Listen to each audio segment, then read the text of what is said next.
हरियाणा के फरीदाबाद में ट्यूशन से वापस घर आती हुई बच्ची को गोली मारने का मामले पर हरियाणा राज्य महिला आयोग का संज्ञान।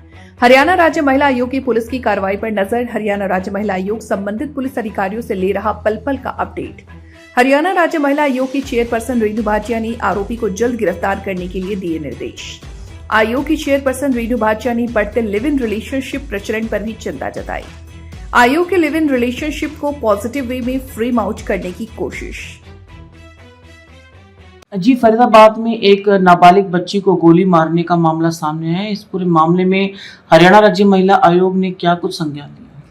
देखिए, एक दुर्भाग्यपूर्ण घटना है कि इस तरह से लड़की अपने ट्यूशन सेंटर से वापस आ रही है और उसके साथ उसको चेज करते हुए एक लड़के ने किया, जो कि हमने सीसीटीवी फुटेज निकल कर जो आई है उसको हमने आपके मीडिया के माध्यम से भी देखा। मैंने वहाँ के डीसीपी से बात की, फरीदाबाद के उस क्षेत्र के, और लगातार मैं कांटेक्ट में हूँ वहाँ के एरिया के एसएचओ से।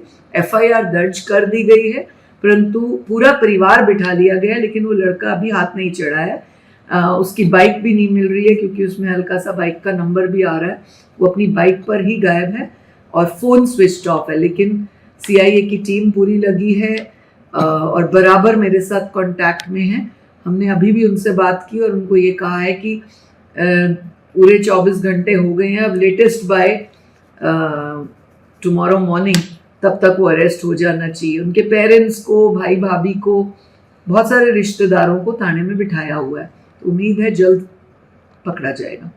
जी, पिछले दिनों भी आपने इस तरीके का मामला उठाया था कि जिसमें कभी लिव इन रिलेशनशिप में भी जो है बच्चियां जो है उनको किस तरीके से बरगलाया जाता है। और ये एक हालांकि लिव इन रिलेशनशिप का नहीं, पर वैसे ही मामला है कि एक तरफा जो लड़का आशिक बन जाता है, तंग करता है बच्चियों को, जैसे कि बच्चे के पिता ने भी कहा है कि वो पीछा करता था, समझाने के बाद भी नहीं समझ रहा था। तो आपको लगता है कि माता पिता और समाज की भी जिम्मेदारी है कि जो लड़के हैं, लड़के ही नहीं, लड़कों को ही बचपन से ऐसे परवरिश नहीं समझाएं, क्योंकि हर कोई बात करता है कि लड़कियों को पहना सिखाया जाए, लड़कियों को संस्कार दिए जाए। बिल्कुल बिल्कुल आपकी बात ठीक है। पहला जो दायरे में आती है या हिट होती है ना, वो लड़की ही होती है, जो कि नहीं होनी चाहिए। क्योंकि पहनावा कहीं पर भी, अगर आप महिला आयोग के नाते पूछेंगे तो पहनावा कहीं भी क्राइटेरिया नहीं रह गया। हमारे पास जितने भी केसेस चाहे लिव इन को लेकर आते हो, लिव इन तो आजकल एक मॉडर्न वर्जन है ना लोगों के इकट्ठे साथ रहने का, तो आप लिव इन की भी अगर बात पूछें तो गांव की औरतें बिल्कुल सूट में, घूंघट में, प्रॉपर साड़ी में, ऐसी वाली भी लिव इन में है। तो पहनावा कहीं क्राइटेरिया नहीं है। शिक्षा के क्षेत्र में अगर आप महिला आयोग के नाते पूछें तो पढ़ाई कोई क्राइटेरिया नहीं है। क्वालिफाइड, हाईली क्वालिफाइड भी लिव इन में है और बिल्कुल अनपढ़ गांव की औरतें, लड़कियां भी लिव इन में है। अगर आप मुझे पूछें कि एज क्या बार है, तो एज कोई बार नहीं रहा। छोटी से छोटी 15 साल से 18 साल से स्टार्ट हो जाता है, लिव इन में आ जाती हैं बच्चियां, बरगलाई जाती हैं, या खुद भी एज का उनका एक वो रहता है। लेकिन 72 साल का, 67 साल की औरत के साथ भी हमने लिव इन में पानीपत में पकड़ा है।